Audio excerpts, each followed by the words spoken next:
Frères et sœurs, depuis des siècles, un tambour résonne au fond de notre sang.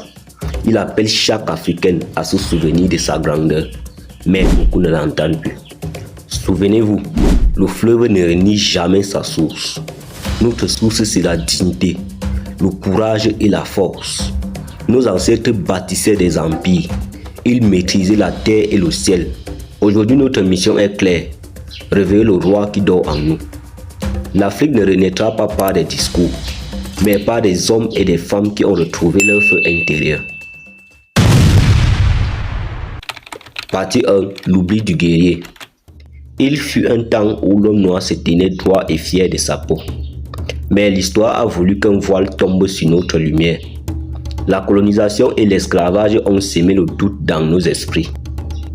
On nous a appris à admirer ce qui vient d'ailleurs, à oublier que le mouton qui suit le lion apprend à rugir.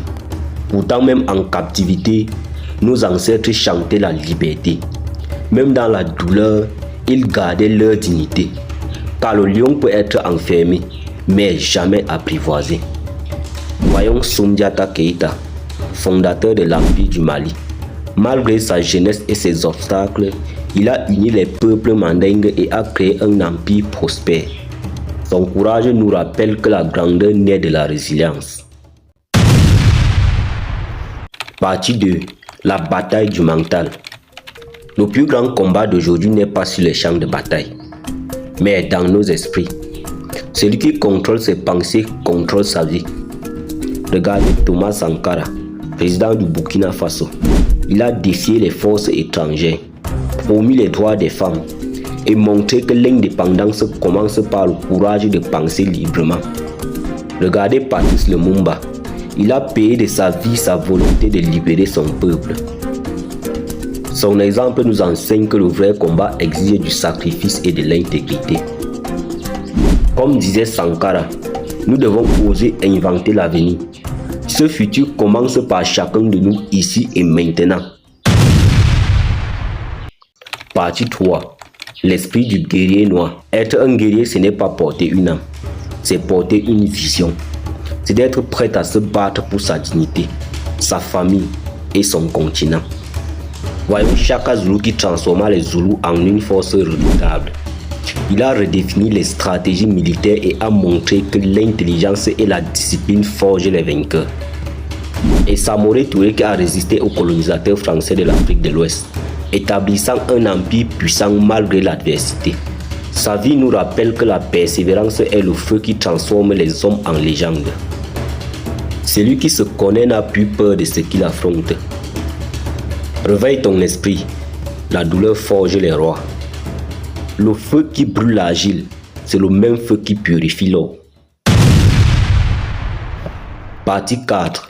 L'union des fils du continent. Un seul doigt ne peut pas soulever une pierre, mais 5 doigts ensemble forment déjà un pont. L'union est notre force. Tant que nous nous voyons comme ennemis, nous restons faibles. Mais le jour où chaque Africain verra en l'autre un frère, ce jour-là, le monde tremblera. Regardons Kwame Nkrumah, président du Ghana, qui rêvait d'une Afrique unie et forte. Son exemple nous enseigne que notre force réside dans notre union et notre solidarité. Et les jeunes Africains d'aujourd'hui, malgré la pauvreté et les obstacles, ils créent, inventent et avancent. La graine de baobab peut dormir 100 ans, mais un jour, elle perce la terre et devient un géant. Partie 5. Le réveil. L'Afrique qui se lève. L'heure est venue. Ce siècle n'attend pas. Il appartient à ceux qui osent. Et ce siècle sera africain, ou il ne sera pas.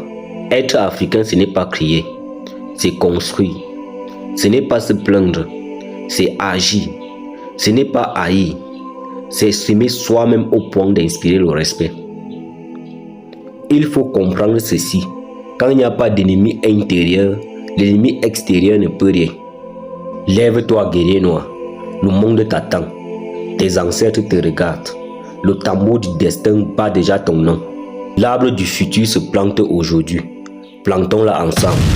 God bless.